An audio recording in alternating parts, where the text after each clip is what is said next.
bestowed upon EACC to make this presentation. I'm Dr. Purity Gitonga. I work with the Ethics and Anti-Corruption Commission, and specifically I'm with the National Integrity Academy. Probably this is not known to many of you. The Ethics and Anti-Corruption Commission set up a National Integrity Academy to be undertaking trainings on behalf of the Commission. So that's where I am, and we have the pleasure to be part of you, and the conference has been great.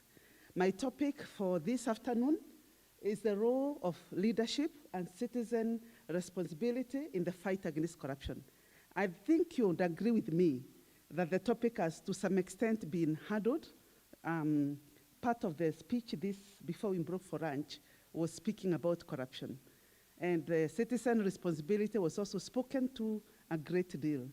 But for purposes of the flow, allow me to quickly speak to the presentation I made, but I'll be very quick and fast.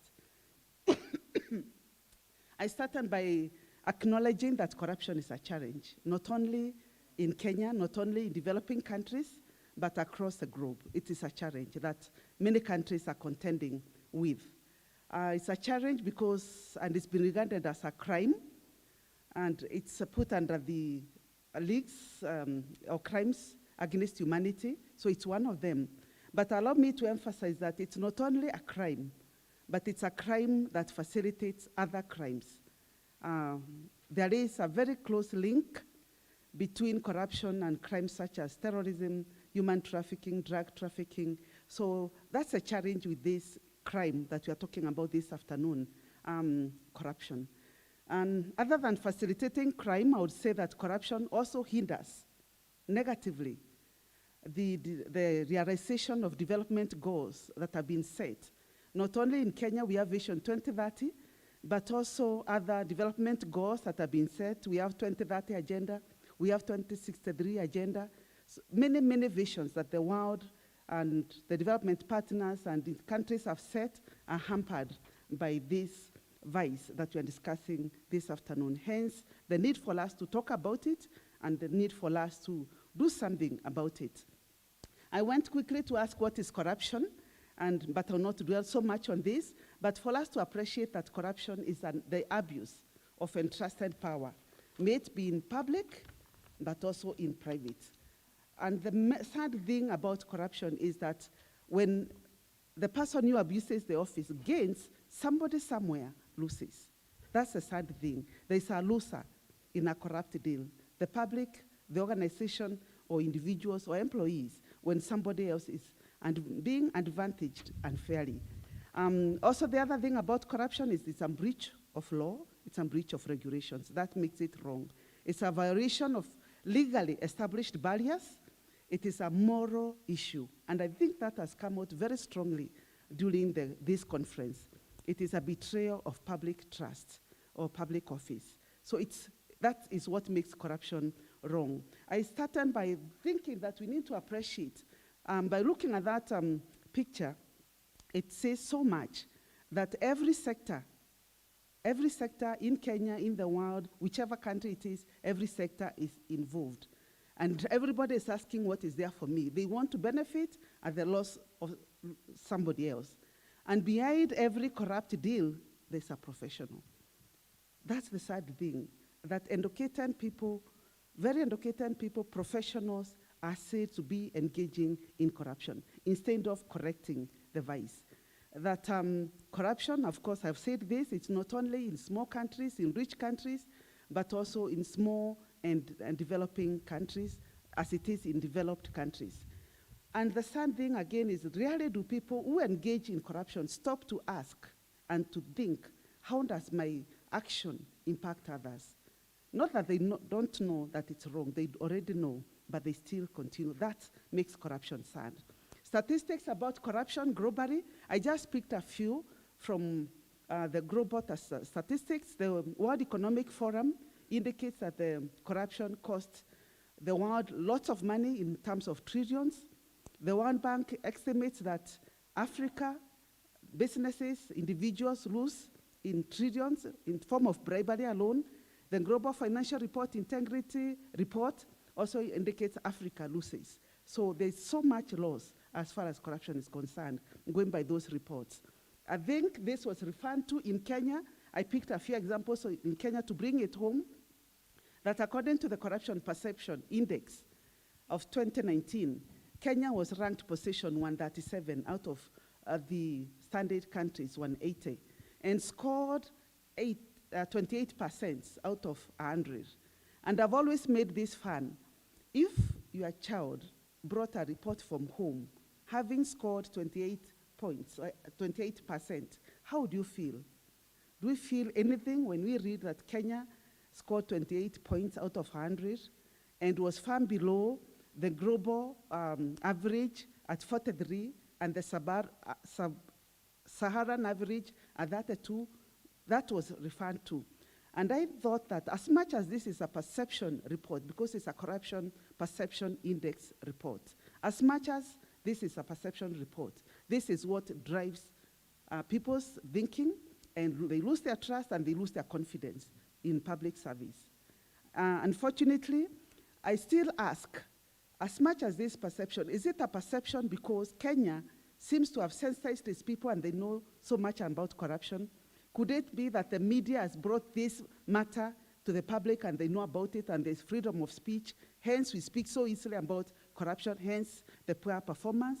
Or could it be real? So I always ask, is it real or imagined, our performance? According to the Ethics and Anti-Corruption report, corruption and unethical conduct top the list, the most challenging problems that Kenya faces. The public sector is also said to suffer high incidence of corruption.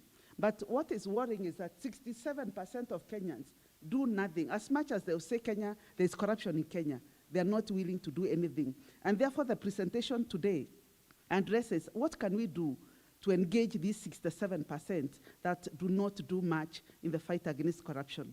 I thought we should appreciate that corruption is not just in the public sector, which is the demand side of corruption, but also affects the supply, the private sector, the supply side. So corruption is a two-way. We cannot just look at the public sector and say they're corrupt, but also the supply side of corruption. In brief, I noted some of the forms and manifestations of corruption in Kenya, including bribery, and this is the leading form of corruption in Kenya, but also in other countries across the world, abuse of office, political corruption, embezzlement, among others, including tax evasion. That was just an appreciation. In terms of effects, I chose to look at some ones that Chinua Achebe wrote long time ago, but are still applicable.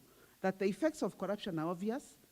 They are very clear on the effects of corruption in Africa when he said, without doubt, corruption has permeated the African society. And anyone who can say that the corruption in Africa has not become alarming is either a fool, a crook, or else does not live in this continent. Those were the ones of Chinua Achebe. But much more looking at the ones of the late Kofi Annan in relation to the effects of corruption, he said that corruption is an insidious plague that has a wide-ranging of corrosive effect on society. It undermines democracy. It undermines the rule of law. It leads to violations of human rights, distorts market, erodes the quality of life, and allows for organized crime, such as terrorism and other threats to humanity to flourish. And that's why we are here to look at crimes. But much more, from where I stand, the fact that corruption kills many young people's dreams, that makes it very sad. And that dream, once it's killed, it makes the poverty cycle to continue. That makes corruption wrong.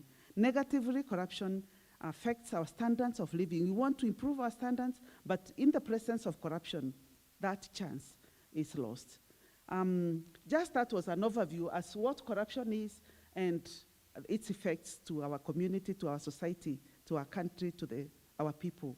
My discussion is on the anti-corruption initiatives in Kenya and particularly leadership. And I chose to ask, what strategies are needed in the current milieu for effective fight against corruption? And then I asked, is it the question of what strategies or the question of how these strategies are employed and applied? Is it that the strategies are weak, or is it how we apply them? Though that's a question for discussion.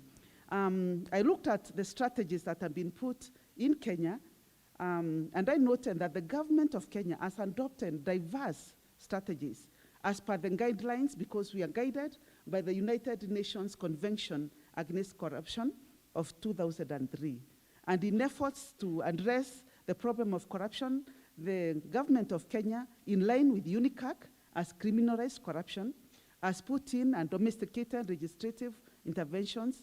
There is the use of asset tracing and asset recovery, the preventive anti-corruption policies in Article 5, the need to educate and train as per Article 7, while I'm sure each of your institutions could be having code of conduct, that's again according to UNICAC, the ethical training, role modeling, because in my view, character is both taught and is also caught. So role modeling is very important. I looked at anti-corruption strategies in Kenya in brief, and noted, guided again by UNICAC, we apply to both the punitive and the preventive approaches to corruption. And I think this is very important.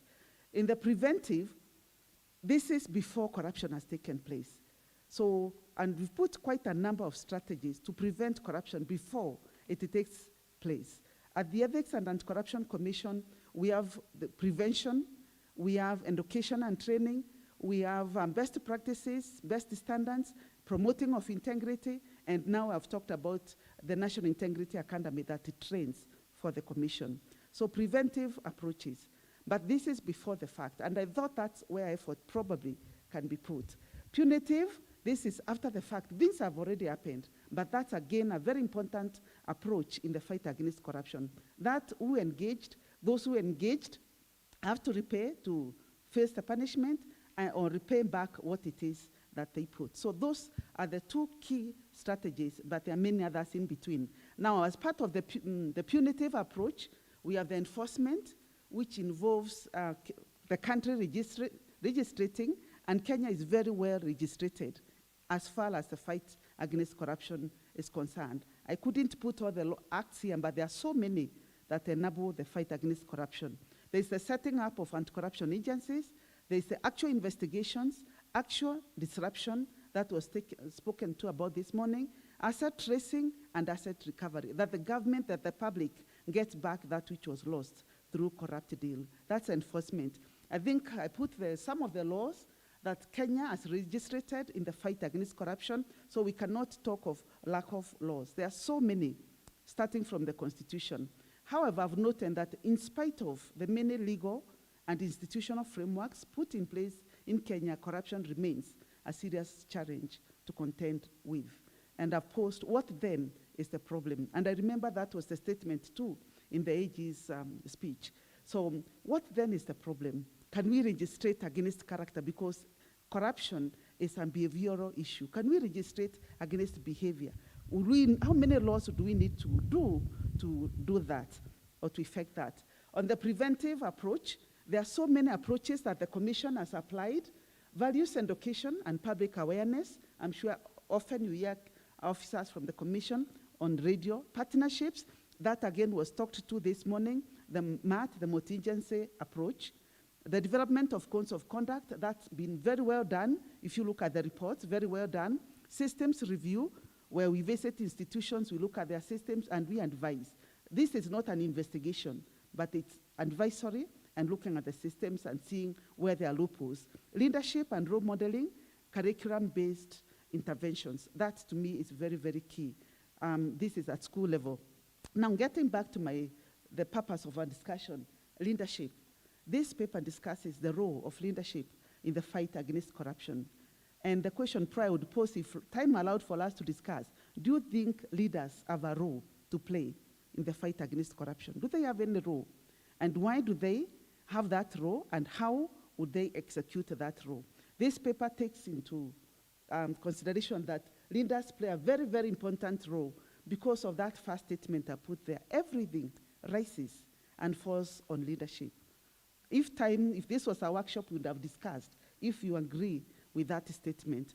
But we are looking at leadership not just at the national level, We are talking of leadership also at institutional level, departmental level, community level, family level, even personal level. So when we talk of leadership, we are not looking at the top, but looking even at self-leadership. So leadership, from that broad perspective, that's how we are looking at leadership in this presentation. And I started by looking at leadership is vision, leadership is strategy, it's results, it's character, it's people, and it's process. So we look at those and ask, how does this then go about this? Why leadership? I said it's because leadership, why are we looking at leadership in the fight against corruption? Because leadership influences. And if the influence is positive, and if a true leader is one that influences others to do their best and motivates them to do more than they had ever thought possible in pursuit of a greater good, then leadership has a very, very important role to play. Because leadership, or whoever is the leader can lead his followers to do a greater good. Leadership changes people's attitude. If leadership can therefore enable change of attitude, then leadership can play a very important role in the fight against corruption. Leadership is role modeling through their character. I like the words of Bandura, a theorist, who said that it is by example that we learn. It is by observation that we learn. So leadership have to role model and show an example for others to follow. Leadership also provides vision, provides strategy. And I'm reminded of, particularly as far as vision is concerned and result is concerned, you may know somebody by the name Augustus Caesar in the Bible, as far as a leader who provided a vision, a leader who provided results. It's interesting to talk about Augustus Caesar, but he said before he died, I found a Rome built of mud, but I leave a Rome built of marble. So there were results during its time of leadership. So leaders ought to have a vision and tell people where the leader wants to take them. And not just tell them, but also make them believe, make them see it, and move them with him or with her to that destination. Leadership is vision, shared and very well communicated. I put an example of a leader. I don't know how many may recall this face, but this is one leader who had a vision, who had values, who had strategy, who had results for his country. If you may recall this is Abraham Lincoln. And I brought this to show that leaders, if they sincerely communicate the vision of where they want to take the nation, where they want to take the department, where they want to take the organization, their family, I'm sure they can take them far and to a better place. Leadership is values. This person and a nickname, and he was nicknamed Honest Abe. It's rare that leaders get such wonderful nicknames. This is none other but Abraham Lincoln, and you know his philosophy. So if leaders also and philosophy, that vision, then through that vision, through the values they uphold, through the strategy they use, there could be nonviolence, whatever it is in the fight against corruption, they'll be able to get results. Why leadership? Because leaders point the way to the destination. So I feel if leaders, not only in anti-corruption institutions, but in organizations, in departments, pointed the way for people and tell them this is where we are going, and garner their efforts and their energies, followers would follow. I said the task of a leader is to get his people. So even in the fight against corruption, communicating that vision is very important. Again, leading the way, how? How do we go about this? From what position, from what direction, and in what way are you leading the people? This becomes a very critical discussion as to how the leader is leading and from what point. Leadership, time and again, I think I picked this, remind that successful campaigns against corruption have to come from the very, very top. A genuine commitment from leadership is vital if bad practices are to be prevented from creeping in. Not only genuine commitment, but leading with moral authority. And I picked the example of Singapore with the Prime Minister Lee Kuan, who led his people and believed that the fight against corruption was doable. And he had a philosophy, and central to his philosophy and actions was a stance against corruption. Hence, I feel that we need to appreciate the role that a leader can perform in driving change and this is very critical. But the question is how the leader is performing that leadership role. Chapter 6 of the Constitution has spoken about what is expected of a leader, for them to lead positively and in the fight against corruption. In chapter 6, it speaks of qualities, of standards, of ethical expectations that leaders in our country that they should have. Maintaining public confidence, doing their work in a professional manner, carrying out their duties in accordance with the law, avoiding conflict of interest, and performing to their best ability to protect public property, and maintaining oneself. It starts with oneself in a morally upright manner. In view of this, leaders are expected then to set the tone, to lead by example, and to bring about culture change. Chapter 6 is very, very critical and sets the integrity bar high for leaders, for anybody who assumes a public position. In the 30th AU summit in Addis Ababa said that African leaders can show strong leadership in prioritizing the fight against corruption. So there is a role for the leader.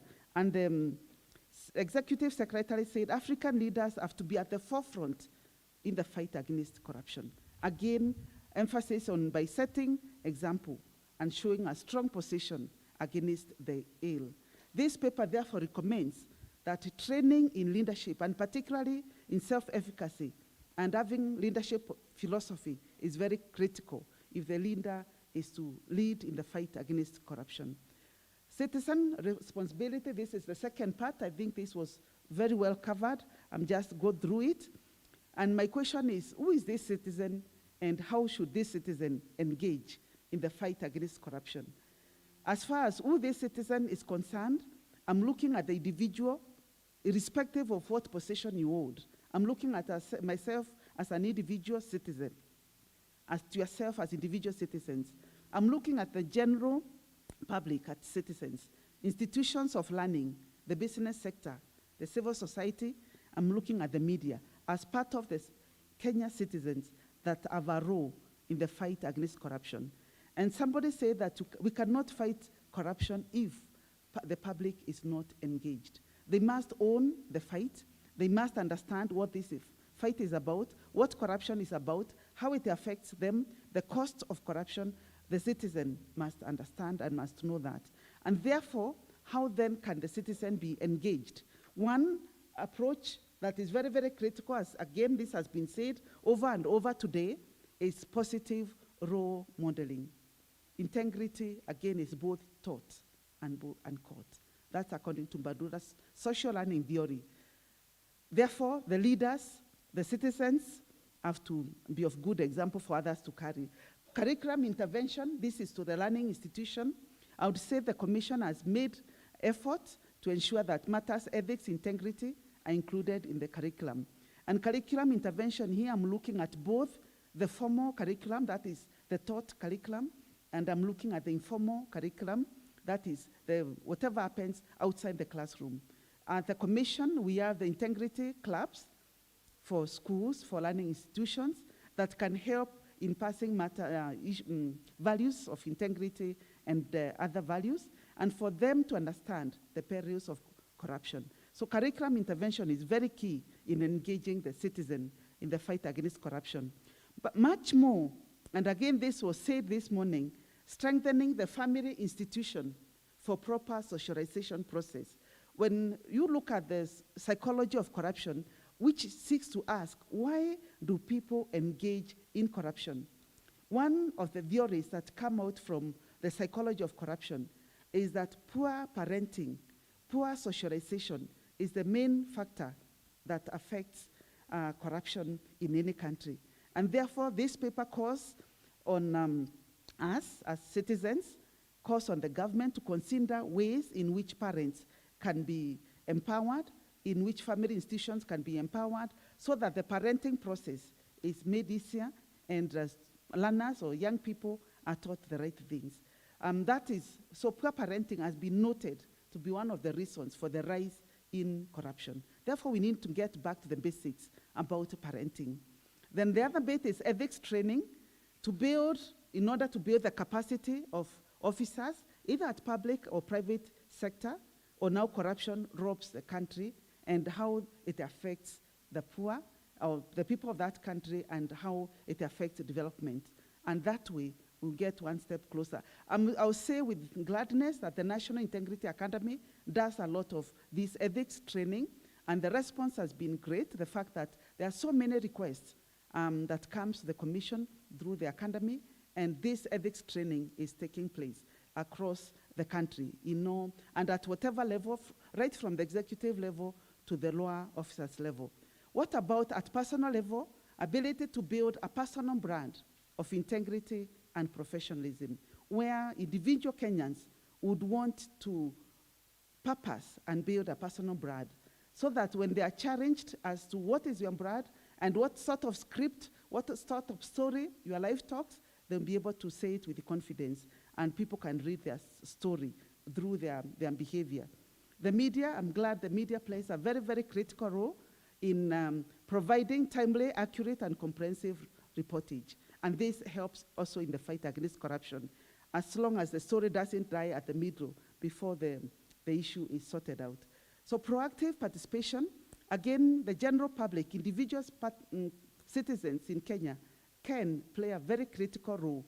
The Constitution of Kenya provides for public participation in any government agenda, particularly in budgeting, may it be at county level, at whatever level. And I know in institutions, these days, we are expected to provide reports as to how there was public participation, either in the policies we develop or in the reports that we do or in some of the activities we undertake. So proactive public participation is very key.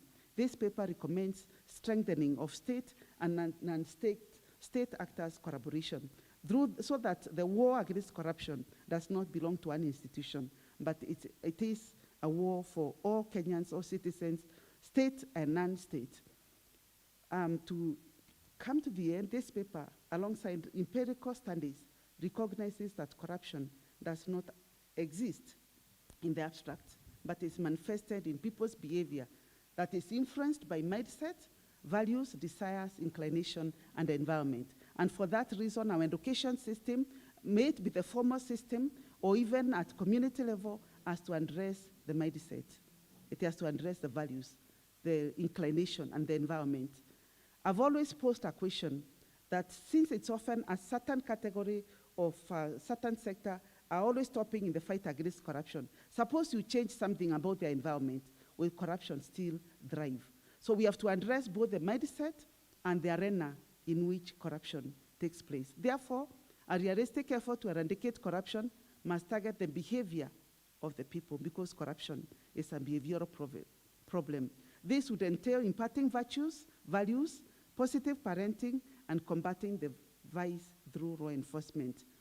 Consequently, apart from aiming to equip learners with requisite knowledge skills, our education must also target the development of positive values. And of course, the teachers are brought on board. This paper therefore recommends the need to educate the next generation, starting with primary age children, about integrity, transparency, accountability, and the perils of corruption. To quote, our own president has called on us as Kenyans to work together in addressing the challenge facing the country. This was on February 22nd, 2020. He said every Kenyan has a responsibility to fight corruption and all the vices that hinder the country's progress. As a leader, he spoke.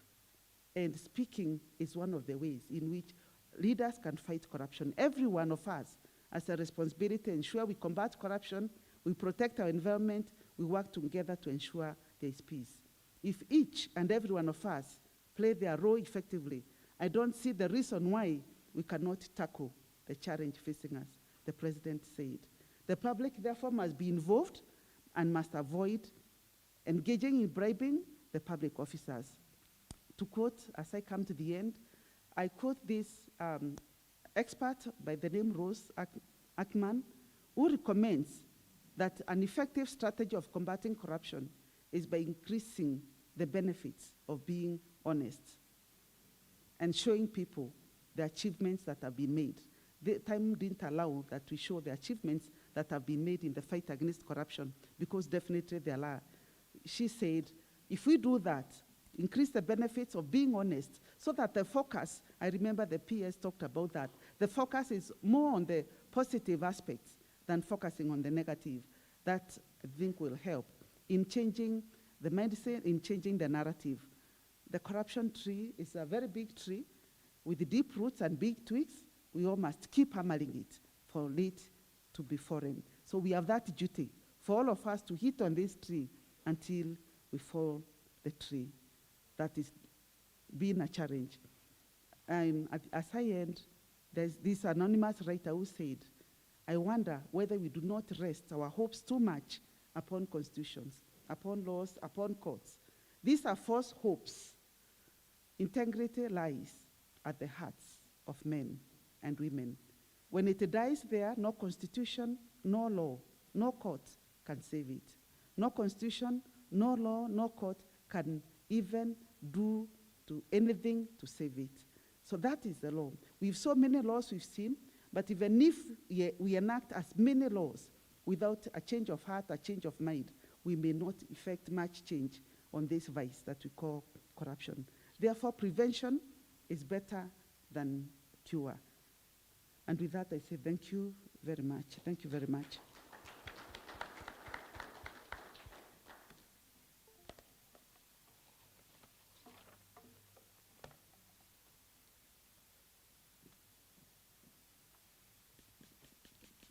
Kindly the next presenter, please.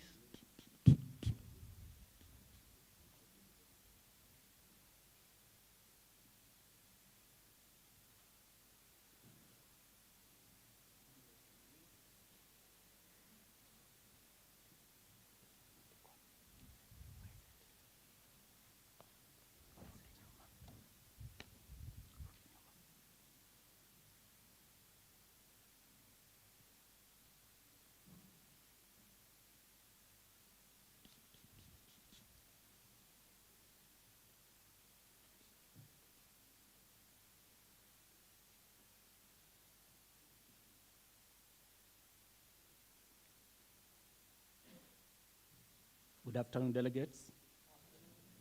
Allow me to remove the mask. I think I'm alone here. I want to start from where the presenter, who has just left here, ended about leadership and citizen participation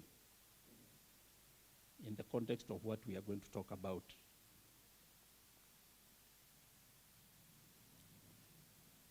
In the morning, we had Professor talk about the family.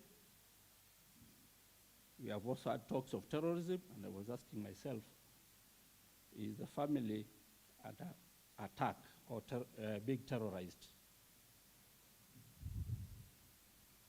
So the presentation before you comes from our presidential report, which was prepared by the National Crime Research Center sometimes last year. I think we can remember on 6th July, the National Crime Research Center was directed by His Excellency the President to look at issues affecting the family, where all of us felt the family was under threat. So His Excellency the President directed the National Crime Research Center to probe into the escalating cases of gender-based violence, violation of children's rights, and girl child disempowerment. Whatever we have discussed since morning as the root in the family, I think we need to agree from that point, that all the vices happening, all the challenges you are encountering have a root in the family. And from where we sit, if the family is threatened, the nation is threatened. The importance of the family is underscored by our Constitution, Article 45. We all know that the family is where production, reproduction, and consumption takes place. This is where social order should be happening. So in the wisdom of the crafters of the Constitution, they recognize that we have to start from the family level if this country is to be safe and if it is to grow. So Article 45 of the Constitution recognizes the family and protects it through different legislations. So in the next few minutes, I'll be taking you through a synopsis of the report we prepared following the presidential directive sometimes last year. So I'll briefly talk about, take you through the introduction, the methodology, some of the key findings. This is the report the CS disseminated in the morning, launched. So I'll just give a snapshot. Then I'm informed these reports you'll be given, the hard copies and the soft copies in flash disks. Then we'll be making some recommendations, and I think there are quite a number. We can share them, go home with, and act so that we can make our families safe. So as I'd already said, we have to take care of the family because this is where the nation stands. I want to address myself to the family threats during the COVID period. When this country was hit by COVID last year, it found a situation where the family was already under threat. So we have to agree from that point that our problems never started with COVID, although we have some people who are saying that most of these problems came because of COVID. We want from the research that is not the position. Researchers conducted earlier, globally and locally, highlight a situation where instances of violence within the family were already ongoing. A year before COVID-19, globally, 243 girls and women aged between 15 and 49 had experienced incidents of sexual violence or physical violence. Here in Kenya, a report by the Children's Department, and I think they are represented here, it showed that in 2019, over 62% of girls and women aged 13 and 24 had experienced multiple incidences of sexual violence.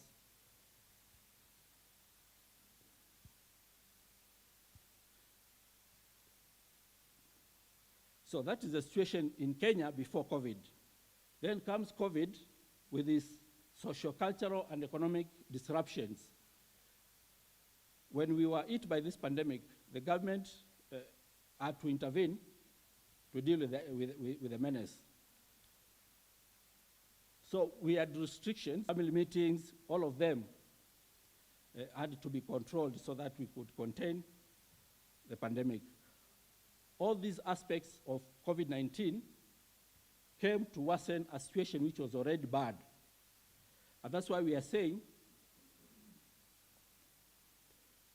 a number of media reports, just after COVID-19 measures were put in place, they indicated a spike in violence within the family setting.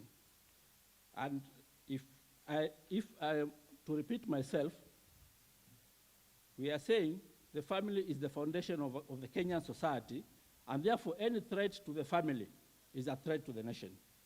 Therefore, if we had instances of violence, abuse, and neglect affecting members of the family, we are actually saying the Kenyan nation is or was put under threat. To illustrate the situation further, the National Council on the Administration of Justice confirmed that with COVID-19 in April, there was a spike in the number of incidences of sexual violence where the perpetrators of this violence were people living with the victim.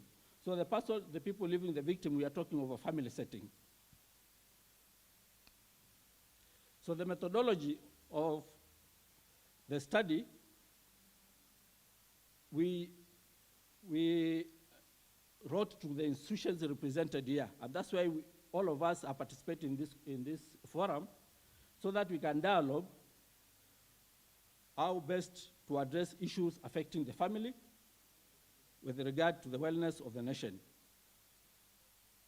So we asked the State Department of Gender, Children's Department, Probation, the National Police, Childline, Gender-Based Violence Recovery Center of the Nairobi Women Hostel, and most of you to provide data on the situation on the ground at the time of COVID. So from the data which we were able to analyze, with regard to the patterns, the forms of gender-based violence, violations of children's rights and child disempowerment, we established that prior to 2020, the cases of gender-based violence were increasing. In fact, data provided by the State Department for Gender showed that we had a 92% increase. We examined the data for January to June 2020 vis-a-vis the data for the earlier years. So comparing with 2019, we established that the situation was worsening. This was a half-a-year period.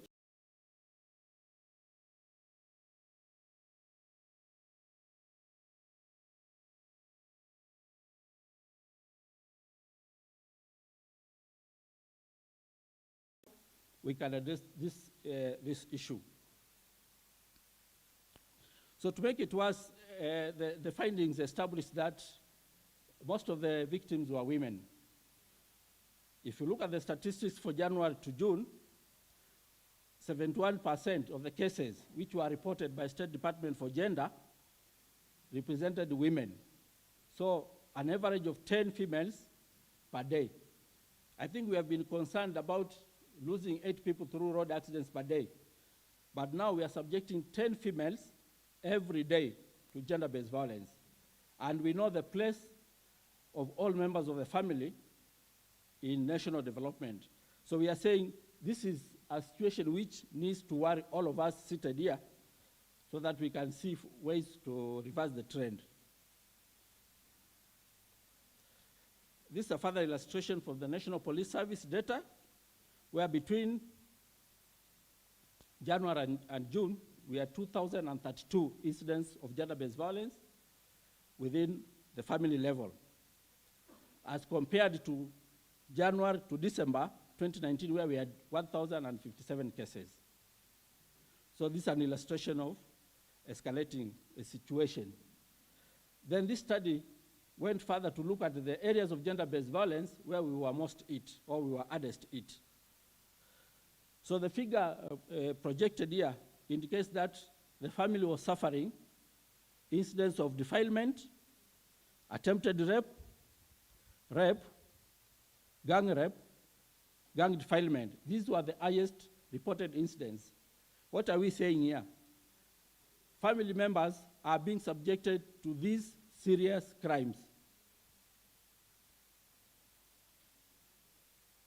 We had data also from Childline Kenya, and I'm happy the executive director of Childline is represented here. The same scenario was repeated. Data from Childline indicated that sexual abuse went up between the month of April and June. We looked at the situation before 2020, then went further to look at the situation between January and March, then April and July. Why January to March? This was the period before COVID-19 hit the country. Then on 6th of April, measures were put in place to address COVID-19. The family, from that point, began experiencing abnormal situations where we can see sexual abuse escalating, physical abuse escalating, and majorly attributed to the stresses which were brought about by the situations of COVID-19. So with regard to violations of children's rights, a similar trend was experienced. We analyzed the data of the years before 2020, and we realized that these cases were increasing. Within the period of 3 years, violations of children's rights increased by over 200%, an average of 68%. So the situation was already worse before we got to COVID-19. Come COVID-19, the situation continued to worsen, as illustrated by the statistics here. At least 43,000 children were violated between January and June, which was an average of 239 children daily. So there's an illustration here from Department of Children's Services. These were the specific areas of child violations. So child violations between April and June escalated with regard to internally displaced children, unlawful confinement, and FGM, female genital mutilation. These were the areas which recorded increases during the COVID period.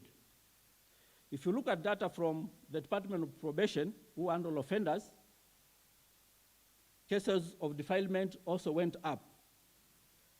We had also attempted defilement, killing unborn children, and we are seeing a trend where serious crimes are affecting the family. We had data also from Childline Kenya, which showed that between April and June, cases of child abandonment increased, cases of child labor also increased. You remember this was the time when children were at home, and it is very possible that there was abuse. I want us to remember that during the restrictions period, there was minimal reporting. In Kenya crime, it is argued that only 40% of crime is reported. If now we had these restrictions, it actually means most of the cases never reached the agencies. However, the few which reached indicate an escalating situation. So the statistics from Department of Children's Services indicate that 111 girls were disempowered on a daily basis. That is during the COVID-19 period. We have an illustration of the few incidents. Incest, which happens within the family setting, because it is for members of a family, people known to one another within the same family. The cases went up. Female genital mutilation also rose. And we had issues of internally displaced children, also which went up between the period of April and July. The Department of Probation and Aftercare Services also captured these cases of girl-child disempowerment, where we are seeing again defilement, very serious offenses or crimes affecting members of the family. We can see attempted defilement, cruelty to a child, procuring abortion, and issues of drug abuse, which also escalated during the COVID period. Childline Kenya captured female genital mutilation as rising. Child marriage. In child marriage, this implies we are defilement, because no child marriage will happen if there is no defilement. So these cases of defilement implied in child marriage also went up. Female genital mutilation also went up a bit, went down. Yes, it went up by one case, and teenage pregnancy, which actually had worried His Excellency the President. Who are the perpetrators? The National Crime Research Center concludes that the family is mauling itself. It is killing itself, because the perpetrators of gender-based violence were reported to be youthful married males. And in the morning, Professor Mukutu and other speakers and the director alluded to issues of masculinity, issues of the male member of the family, and especially the husband, where these are married, to be the main perpetrator. The Gender Violence Recovery Center also pins the problem to girlfriends, boyfriends, neighbors, and acquaintances connected to the family. The State Department of Gender pins this to spouses, especially husbands who are majorly youthful. In the morning, we had presenters who talked about the youth bulge. We have our youth who are married, who are stressed by the maybe issues of economy and lack of or inadequate support systems, therefore killing their partners or even family members. Childline Kenya also concurred that members of immediate family were the main perpetrators. With regard to violations of children's rights, the youth again are reported to be the main perpetrators and relatives. Probation and aftercare services pins the problem of GBV to parents. What are the root causes? From this rapid assessment of the situation pertaining during COVID-19, it was established that some of the factors contributing to gender-based violence were alcohol, drug, and substance abuse, And I think NACADA have a job to do here. We had issues of poverty, which has also been highlighted in some of the previous presentations, domestic disputes, retrogressive cultural beliefs and practices. In the morning, Professor Mukutu highlighted the issue of a breakdown of our socio-cultural systems. So these ones are contributing to the problems bedeviling the family. With regard to violations of children's rights and girl child disempowerment, we established that the absence of the parent, either through death or being away from job or imprisonment, and issues of poverty in the family and broken family relationships, all of them contributed to the violations. I've already mentioned about absentee parents, conflicts in the family, some of them especially driven by the stresses which were worsened by the COVID-19 situation, especially loss of jobs and lack of support systems. What are we concluding? There is a likelihood of increase in family-based crimes, offenses, and violations, partly due to the circumstances of the pandemic.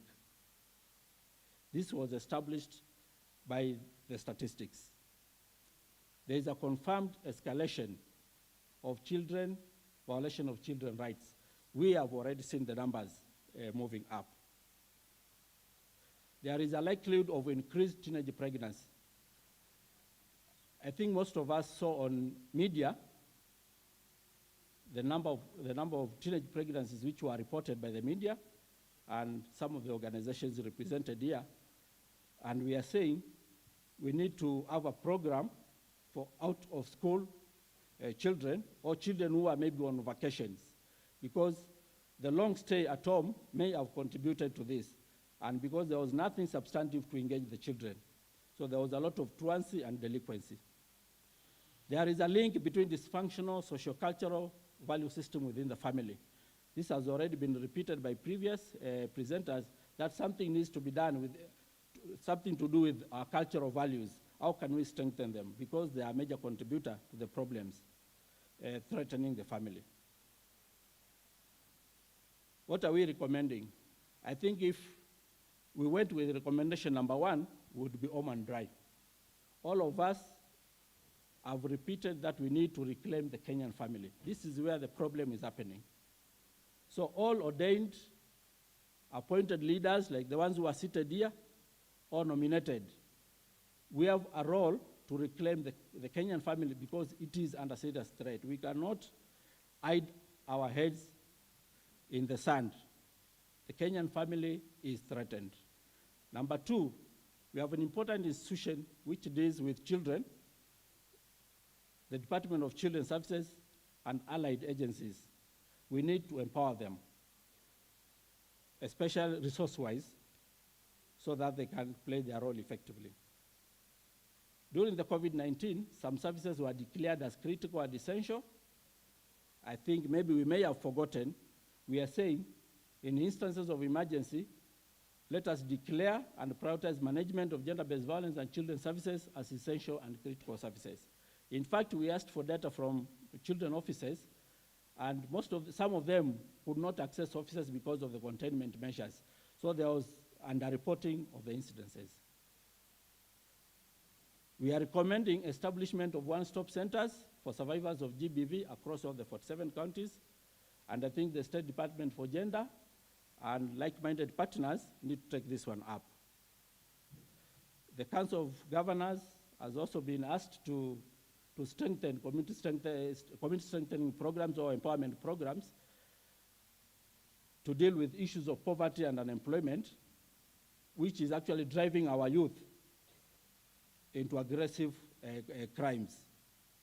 We need to escalate the current efforts of regulating gambling, which was also tied to issues of domestic violence, and especially online betting, which has drained resources of our families.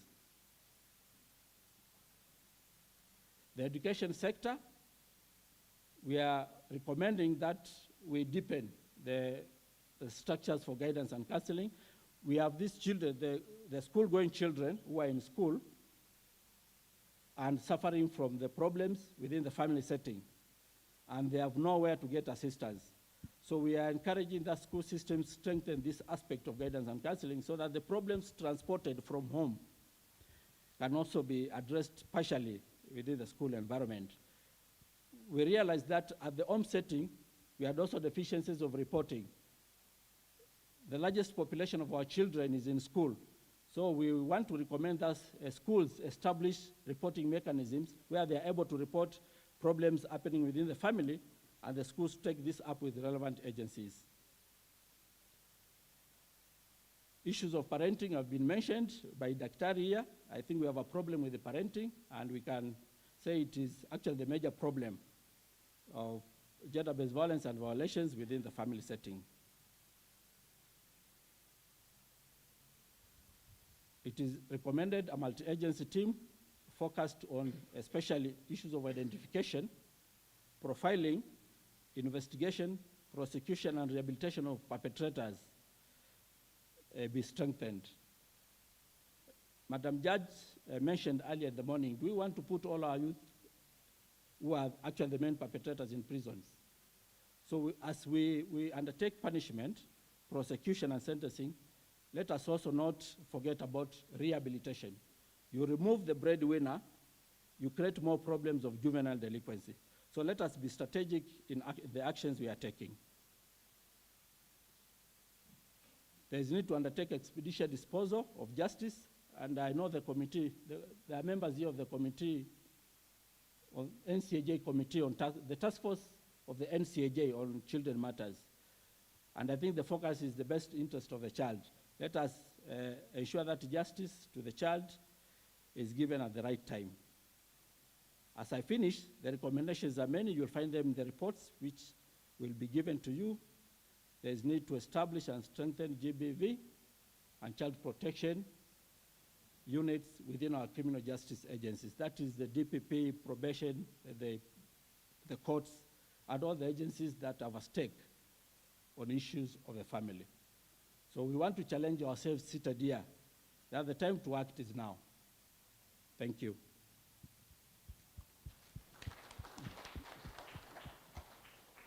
You clapped before this. Thank you. Thank you, Professor.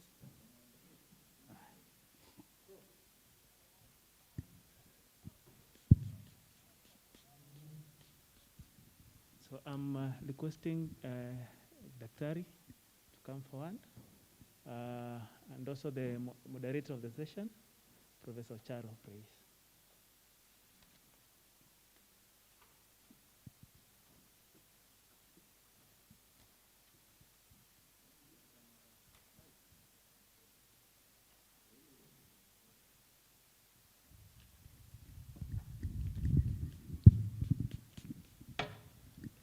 Good afternoon, ladies and gentlemen.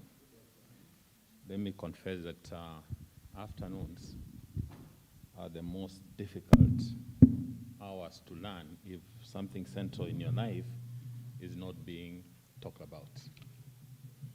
And this is the time to prove whether we were learning or we were yawning. Now, a quick recap of what the two presenters, before we give ourselves time to discuss around it, a quick recap of what the two presenters have talked about.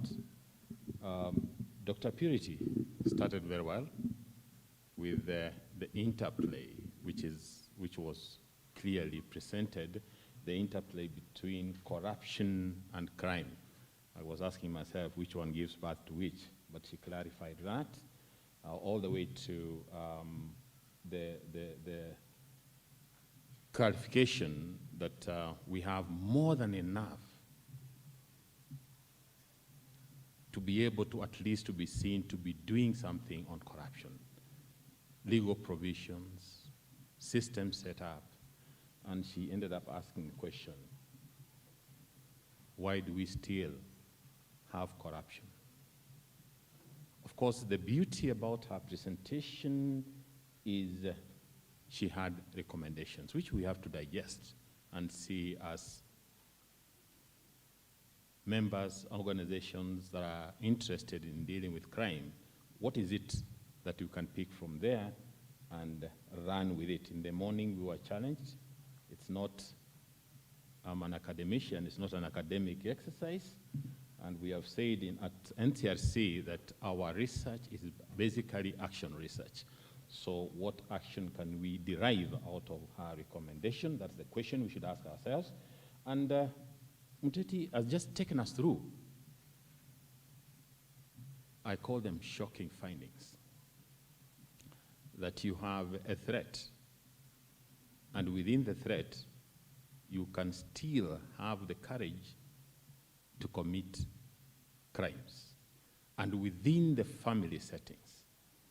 I must confess that when I was seeing the figures for the first time, I was telling my director, we have lost it. But this is a time to engage. You can give a recommendation. You can ask a question. I will give, I don't wear a watch these days. After COVID, I forgot my watch. I will give ourselves how many minutes to debate through it?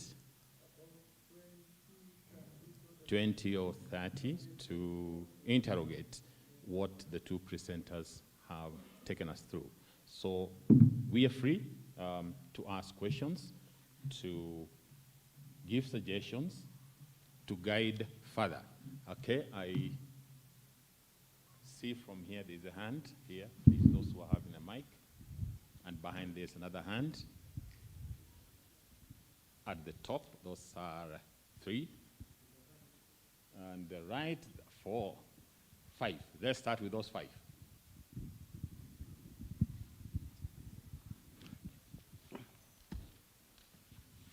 Thank you very much, Professor. My name is Sigu Pavel, a tutorial fellow, Technical University of Kenya. My question to Daktari on corruption and crime and leadership. There is this, it's called the Public Procurement Act, Public Procurement and Disposal Act.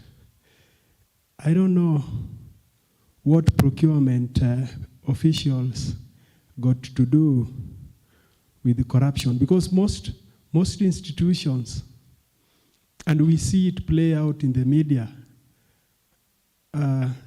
all cases where colossal amounts of money are lost or allegedly stolen have something to do with the procurement.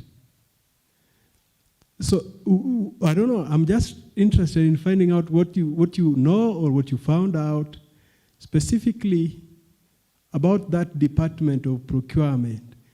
Most importantly, in government procurement in particular. Thank you.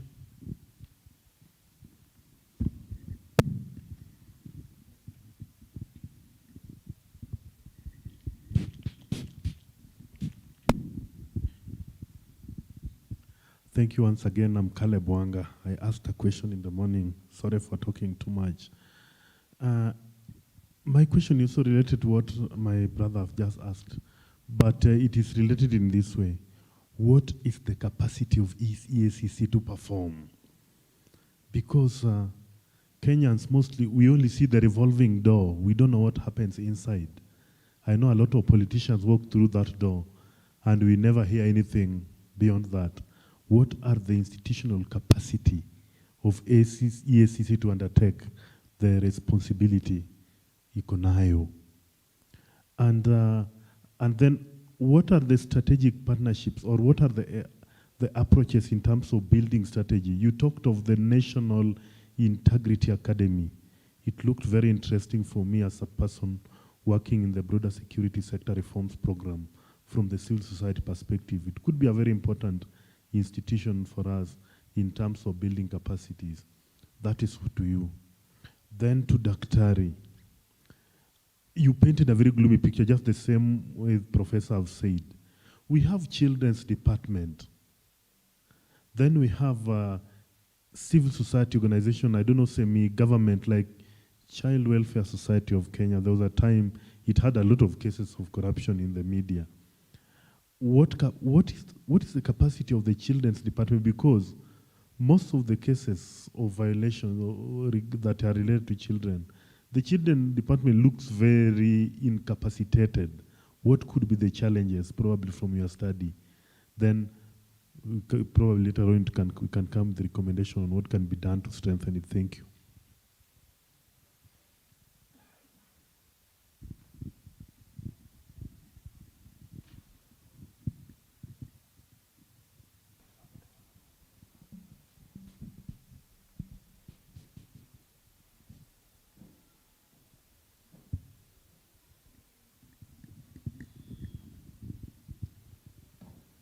Thank you. My name is Stephen Kimetu, independent consultant and a PhD student at the University of Nairobi. My question is directed to Dr. Purity. Thank you for the good presentation and also the presentation by Stephen Moteti. In your presentation, you mentioned that parenting and socialization process is one of the main causes of the challenge of corruption in our country. And you also mentioned that this Integrity Academy, as mentioned, the question that has been mentioned by one of the participants. What is it that the Academy is doing to deal with the root cause? And I think this is one of the preventive measures to dealing with corruption. What is the Academy doing to deal with that problem from its roots, from the parental level and from the socialization process? The other question is still tied to that, that you mentioned that leaders are at different levels and that leadership, the buck stops with leaders. Does it mean that as a country we have totally failed? I know there are different levels of corruption. That small level corruption when you break your traffic rules, that struggle to sort of pull yourself out of the traffic police, to the high level corruption where you're losing billions and billions of money as a country. We were given statistics here about the global loss. 5% of our global GDP goes into corruption. What is it that can be done? And I'm sure everybody here, at one time or another, you've faced the temptation to do corruption. Because we may paint this corruption as something that exists elsewhere, or it's done by someone else. I remember there was a time I was driving to town to meet someone, and they called me, and I happened to respond while I'm driving. It was in a jam. And apparently, policemen saw me, and I was arrested. The arrest took so long before I could be freed, because there was a temptation for them to sort of soften the process. But I decided I'm not going to do any corruption. Apparently I had some money, I paid bail, and I was ready to go to court. But all along, there's some delay in writing the bail, to the extent that I had to tell them, please write the bail, I'll appear in court. All this is happening amongst leaders who are entrusted with very critical role of dealing with corruption. Have we lost it all? Or what is it that we can do to fix corruption once and for all? Thank you.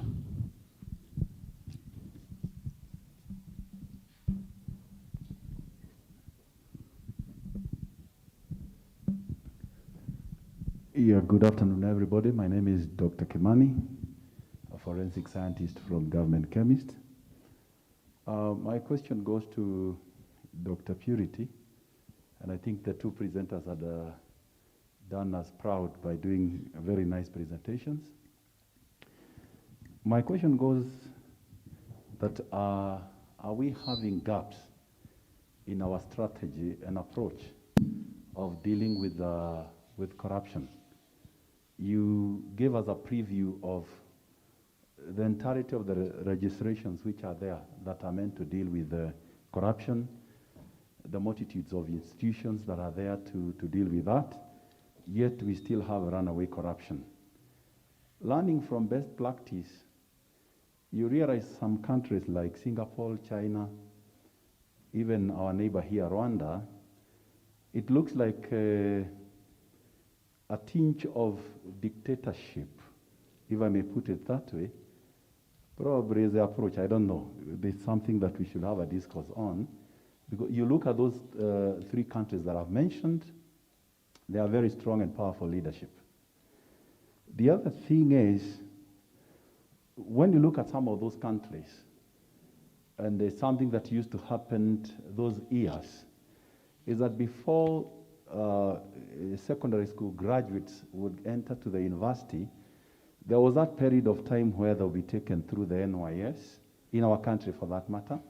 I know China is still doing that. They take all the post-secondary students to a time where they have to go and learn about their country, the history of their country, their values, and it is not voluntary. It is a mandatory process.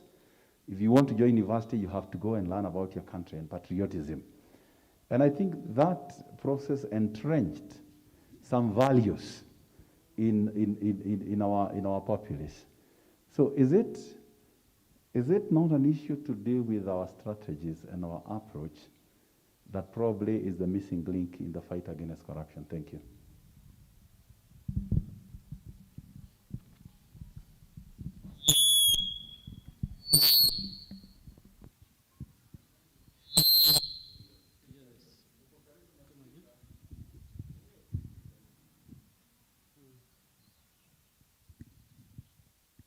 Okay.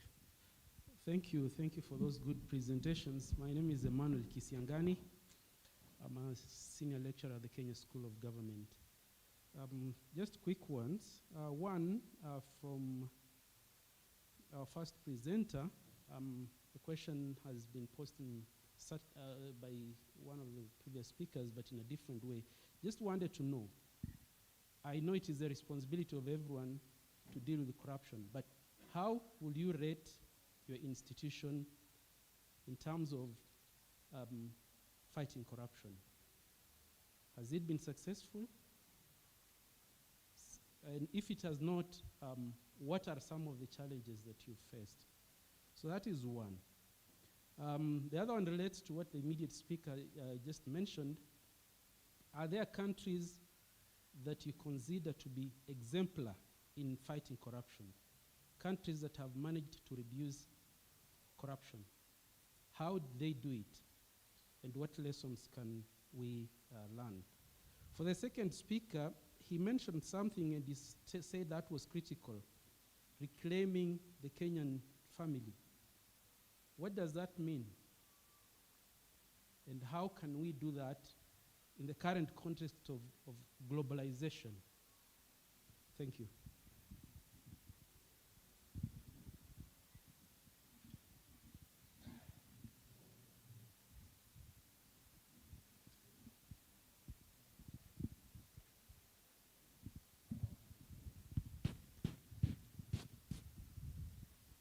If I go by the social norm, ladies first, so Dr. Purity.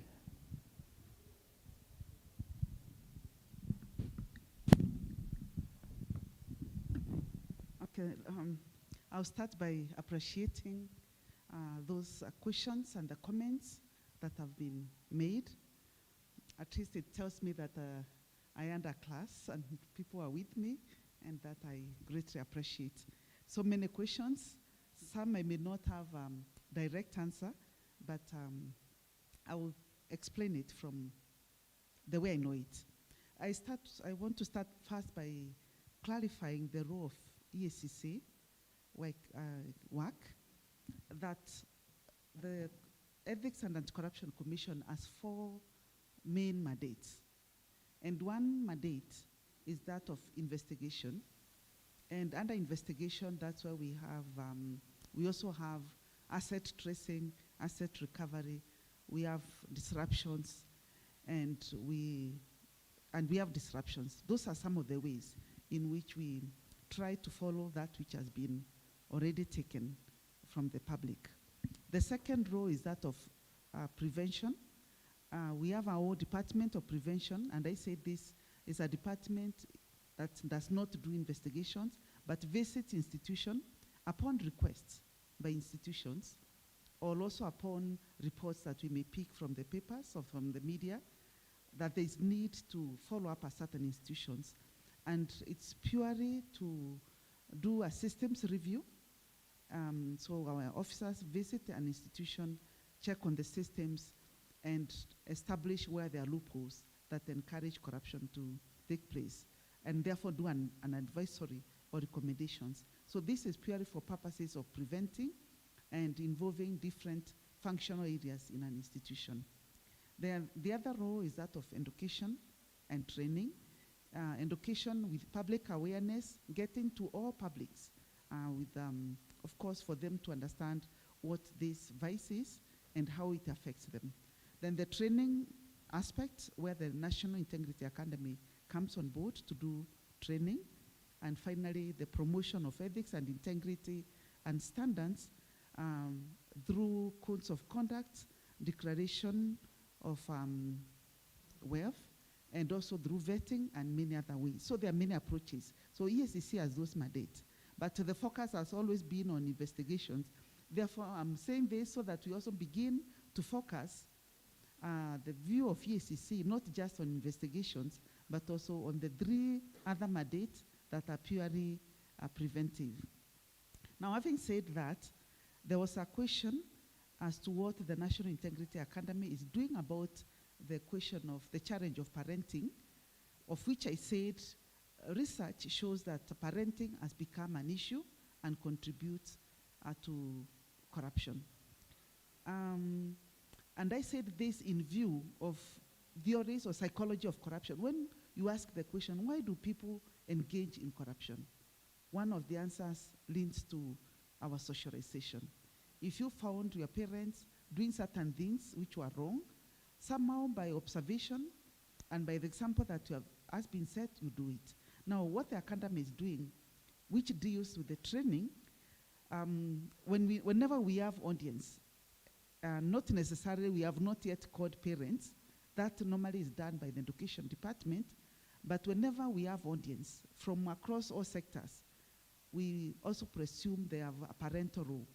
So we speak about, one of our topics is the psychology of corruption. And therefore we try to ask, how can we improve the parenting process to kind of bring up better children? We've also been engaging with the Kenya Institute of Curriculum Development in ensuring that issues of values, integrity, governance are mainstreamed in the curriculum. And since I was part of, initially, the National Steering Committee member, and a member of the panel that was developing the curriculum, we worked hard to ensure that issues, ethics, integrity are included in the curriculum. And there's a program on parental empowerment.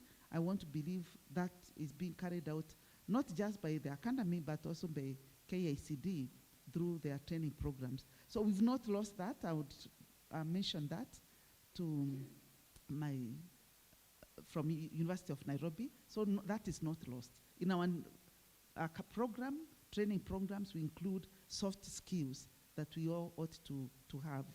Then there was a question about, from Technical University about procurement, public procurement. And the concern is, despite the many laws, and indeed there are many laws touching on public procurement and dispose of assets, what I would say is that I mentioned in my presentation that unfortunately some of the corruption that takes place or is undertaken is not by ignorant people, but by professionals, by very educated people. So these are people who know what they are doing. Remember, they are professionals in that line. So they deliberately work out where they can break the law, where there's a weakness in the law. It's unfortunate that that happens. Probably missed out on this slide that one of the functional areas where corruption takes place mainly is in the procurement. I think it could have been there, function areas. So the issue is that sometimes law will not address all the challenges. Even if we enacted how many, people always find a loophole. So therefore, to me, I would say we'll have to appeal to the hearts and the minds of people. A change of mind, a change of attitude, and doing things the right way. And probably talk about integrity, which involves doing the right thing the right way and for the right reason. Does CACC have capacity to perform? Indeed, it has the capacity. If the CEO was here, I'm sure he would say that currently we are at about 800 officers. Before that, we were about 150, 200. So with time, at least the capacity, staff capacity has been increased. And staff of commission are professionals, well trained from various fields. So we have a combination of 4 fields. So the capacity is there, and I'm sure we do the best that we can do. And since I'm a trainer and I meet people many times, they always are happy with whenever they have an interaction with us, they're happy. The only challenge is that probably quite a number have not had any interaction with us. So we do our work professionally, guided by our core values of fidelity to the law, professionalism, and courage. So the capacity is there, but like any other institution, I'm sure if I were to ask NCRC if they have challenges, any institution have challenges. May they be legal challenges? Could they be even time opportunity? That could be a challenge. Challenges are there to every institution, but capacity in terms of training, skills, and commitment, I would say that is the case. Strategic partnerships, that was from what strategic partnerships do we have? Because this is very key. And I'm glad you are from one of the stakeholder organizations, and probably we could have met in one of the stakeholder organizations. We have sectoral stakeholders association, where EACC is a member of which I've been serving. I used to be in charge of what we call Kenya Leadership Integrity Forum. That is a very critical stakeholder engagement with over 16 or close to 20 now sectors as members. So the EACC is part of that stakeholder arrangement. And the Kenya Leadership Integrity Forum is very key. And it brings all sectors, including the civil society, the media, the labor sector, the education sector, the executive, very many sectors together. Then we have it was mentioned in the morning, the MAT, where these days there are quite a number of the enforcement agencies which have to come together, and going by the speech of the AG, that has enabled matters to move quite fast. So EACC plays joint strategic partnership, and the fight against corruption cannot succeed without partnerships, very key strategic partnerships. Then there was a question about, do we have gaps in our strategies or in our approaches? This is a question, thank you very much for this question. This is a question that is being asked even at international levels, given the budget that has been allocated to the fight against corruption, not only in Kenya, but other countries. And the experts have had to sit and ask, is it the challenge of strategy? Is it the challenge of approach? Or where is the problem? What is the missing link? I think you could lead my paper about the missing link that I'd written some time back. And it has come to be noted, one of the missing link is going back to that question, why do people engage in corruption? Because so much money has been put into the strategies, but have we understood why people engage in corruption? And some governments have gone to the extent of engaging sociologists and psychologists in trying to answer that question. So I think it's an evolving question that probably needs to be looked at still deeper. For now, the strategies that are in place, I would confidently say that quite a number of African countries have been coming to Kenya. We may never know this, but it's good to appreciate. At a personal level, I've made presentations to very many delegations that have come to learn from Kenya. So our strategies are right. The approaches are right. Of course, the environment has to be addressed, the arena has to be addressed, but also go to that other question that is being raised even at international level as to why do people engage in corruption? Can well-raised children, as much as we are talking about parenting, can well-raised children at one time turn and engage in corruption? And that looks at the pressure issue, at the fear issue, and other psychological factors. So we have to to broaden our thinking and address the contributing factors. Then finally, the issue of leadership. I think we've all agreed leadership is key in the fight against corruption. The commitment, as we said, from the Kenya School of Government, how would I rate EACC in the fight against corruption? Are there countries that manage to reduce corruption? I would say, I would rate EACC well. Incidentally, if you would come and see the way officers of the commission work, you'll be thoroughly impressed. And I'm saying this with a lot of sincerity. People give themselves to work, and they work thoroughly hard to do that which is before them. So we do our very best.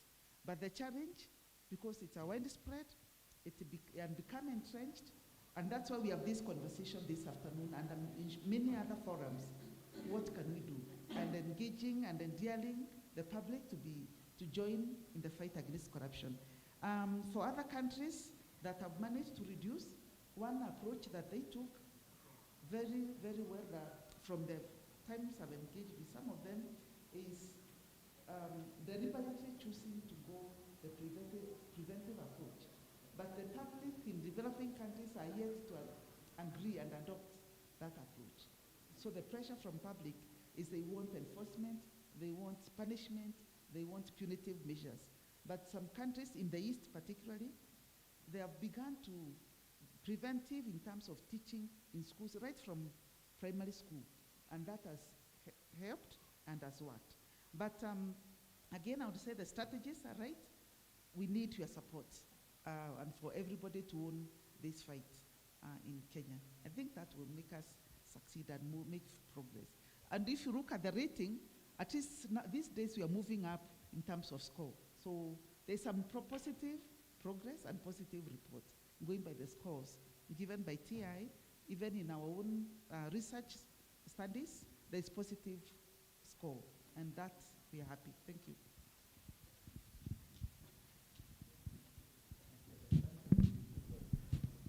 Thank you, my brother Wanga, I think from Usalama Reforms Forum.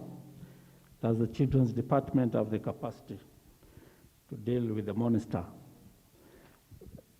I know the Children's Department is here. They'll have the opportunity to respond. However, from the researches we have established, we have a problem with thinly resourcing of the institution, where officers actually are very few, not to the local level, up to the world level, and these issues are happening at the lowest level.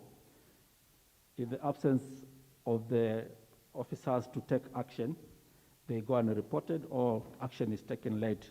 However, I want us to reflect on this. And this we have been reminded by our CEO several times. Why do we have a problem of policing in Kenya when we have over 34 policing and regulatory agencies? Tying that one to children, why do we have a problem of resourcing affecting Children's Department when we have so many institutions dealing with children? Is it what Dr. is saying? A gap maybe in our strategic deployment of the resources. We have Childline, we have UNICEF with the Children's Department, we have Probation Department, we have CREW, we have so many institutions. Then I think it is time we asked ourselves, especially those who are seated here, and we have a role to play with matters children. How have you collaborated? How have you worked together? Because I think the issue of resources is not major if we can pull together. Issues of Dr. Emmanuel Kisiangani from KSG, what is reclaiming the Kenyan family? I think this will leave to Professor Ocharo, who is doing something on parenting and issues of the family. Thank you. Thank you, both those who have contributed and the presenters. I'm given exactly 5 minutes to wind up, and I'm good at that. I will give you 3 points to take home.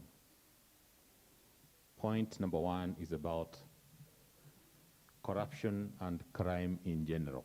The question I've asked myself for the few years I've sat at NCRC is whether we have accepted crime as a norm. God forgive me if I'm operating on stereotypes. If we take it as a norm, then we are not far from being referred to as other countries. They will tell you it's a laughing matter if we have not bribed. In fact, people will laugh at you. That way we have accepted as a norm. It's the choice we make, both individually and collectively. And that's why I've always asked myself, really, are we able to trace back and define that which we mean by giving specific indicators? I know EACC has given indicators to public institutions to do corruption survey after every 4 years.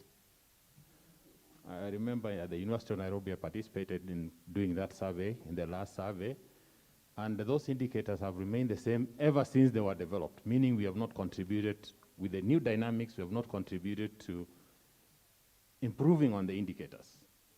So my fear is we are taking it as a norm or a social thing, and we might plunge into serious chaos. As we were told, we will be eating our own. Point number 2, leaders. Who is a leader?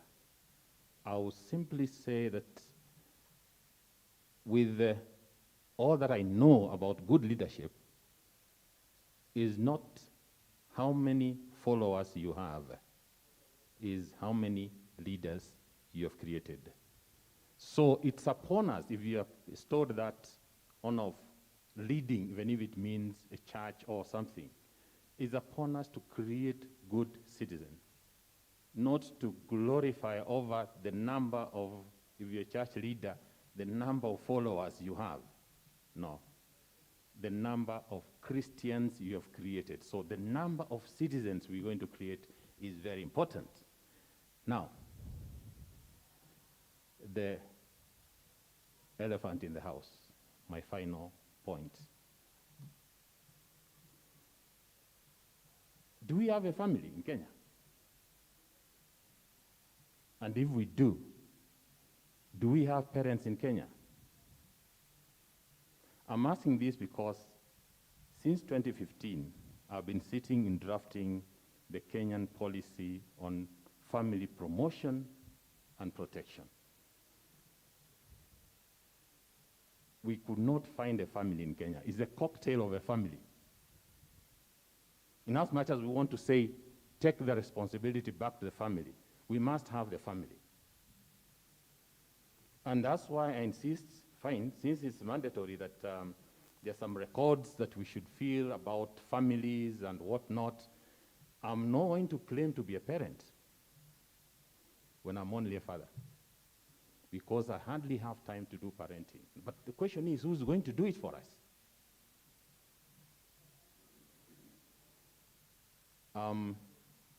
As it is, in normal days, like today, I left that house of mine when they were asleep. And I will get back with the traffic when they're about to go to sleep. When do I have time to do parenting?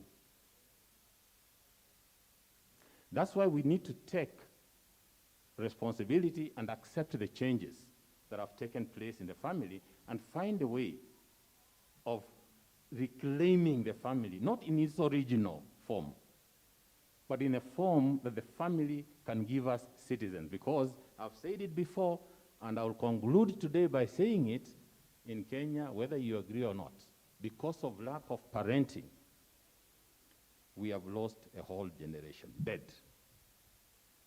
Sorry to say, very few. If you are between, I was calculating actually, today, if you're between 30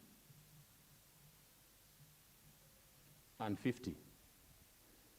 Very few will be counted as citizens. And we have displayed this in our behavior. That's why we can accept easily that corruption is a norm, crime is an in thing, buying into speech, hate speech is an in thing, because that generation is lost completely. So reclaiming it, to wind up, is basically creating a family that will give us the very values that will build our nation.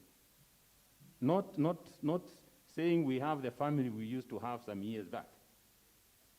Because in a conference I attended last month, somebody asked me a question that in Kenya, what is the role of extended family in bringing up children? I almost sang and switched off my video because I didn't understand what an extended family in today's context means. It doesn't exist. So that's why I'm saying very soon you're getting a cocktail of a definition of a family, which is a cocktail of a family in Kenya. And this is the cocktail we need to craft further to instill good values to move us to the next level. Thank you.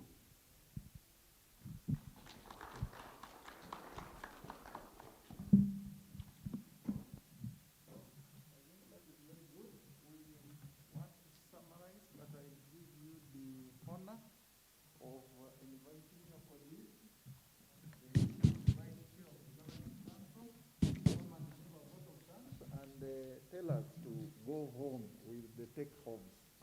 The rapporteurs have been doing their work. I'm sure we have captured quite. Thank you, Bwana Director.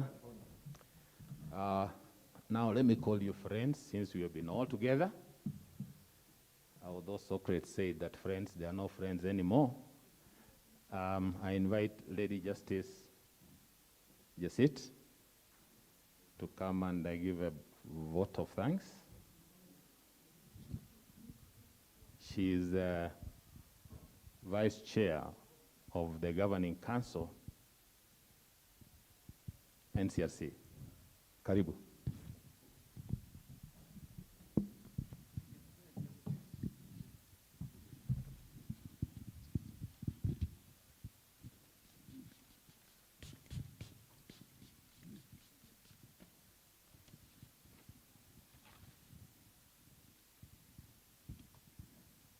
Good afternoon. I know we are few. Can you just stand and stretch kidogo?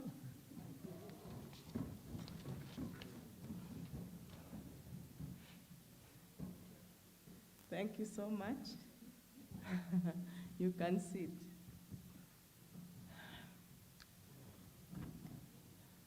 I'll just say distinguished guests, development partners, colleagues, ladies and gentlemen, it is a great pleasure for me to just move the vote of thanks. First of all, I must say, I'm impressed by the remnant that we have. In the morning, we are a little more, but for those who have been with us up to now, thank you so much. You are the remnant, and I'm very proud of you. You know, you can invite people. It reminds me of, it's a parable for those who know the Bible. Somebody prepared a very nice meal. It was sumptuous. I think it must have been a luncheon. And so he had invited people, but none of them showed up. They said they are busy with their things. So he had to go and look for anybody just to come. But I'm glad that you are not anybody. You are the invited guests, and you have been with us up to the end. So thank you very, very much. Now, the conference brought together state and non-state players to discuss the state of crime and crime prevention initiatives of government to improve Kenya's security, citizen services, and implement evidence-based policies.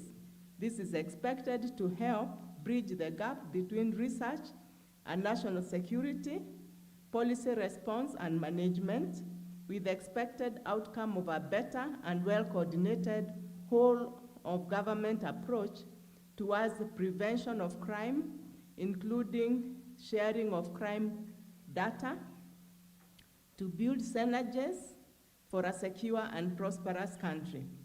So on behalf of the National Crime Research Center Governing Council, I hereby convey my regards and hearty thanks to our chief guest, who was the Chief Secretary, Cabinet Secretary, Ministry of Interior and Coordination of National Government, Dr. Fred Matiang'i, for gracing this occasion.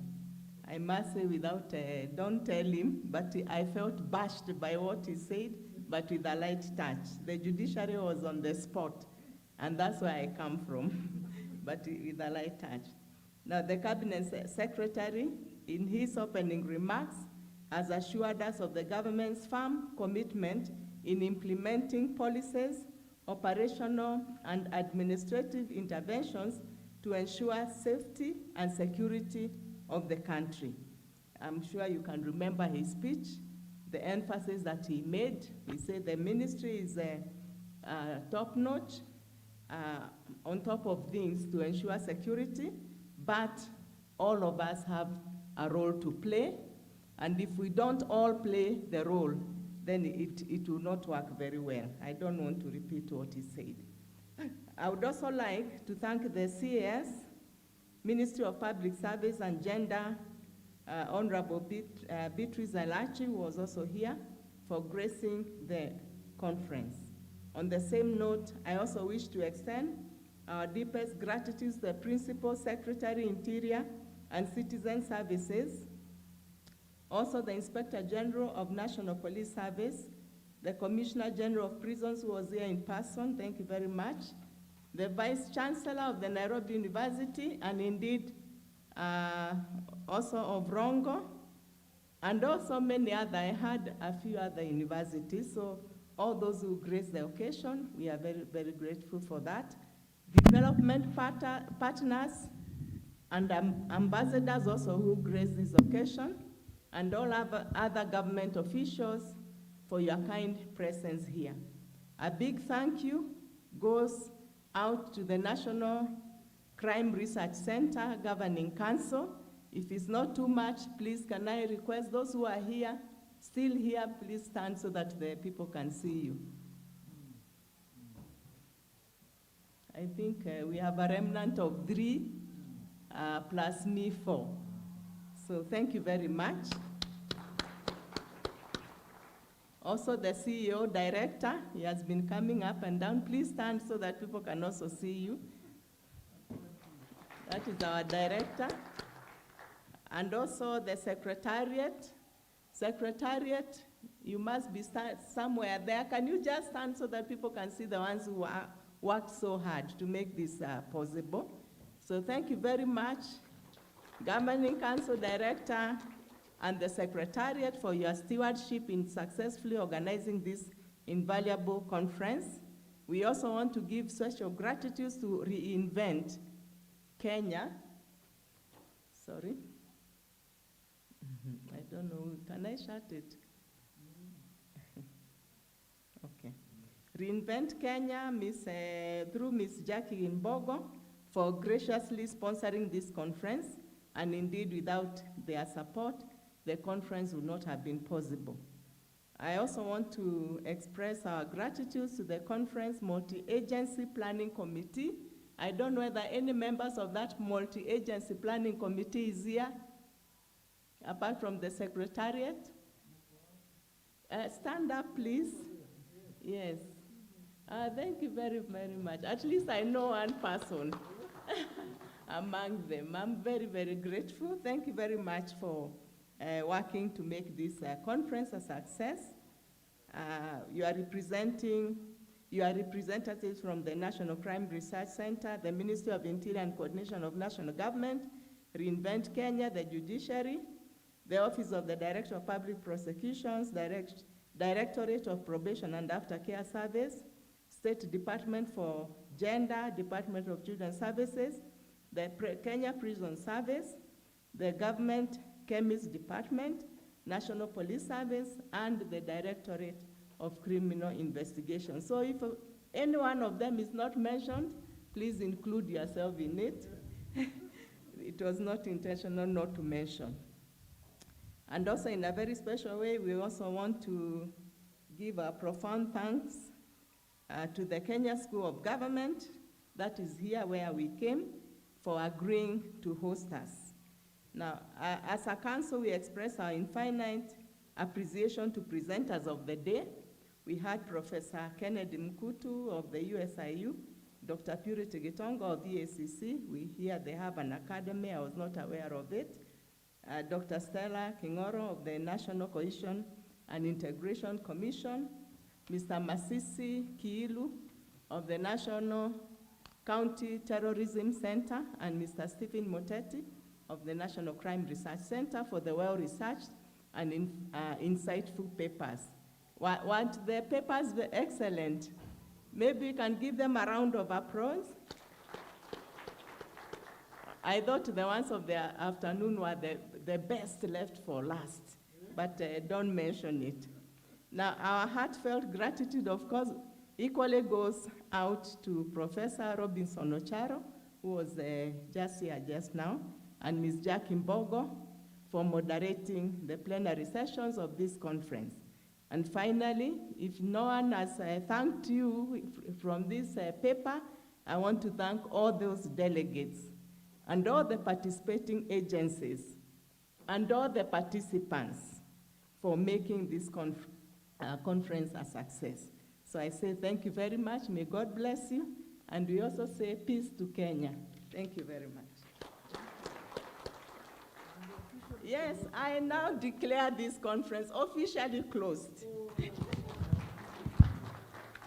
Is that the correct word, closed? Thank you. Is there tea? Okay, is there tea after? Where is the tea? Just outside. So I was told to say that it is officially adjourned, but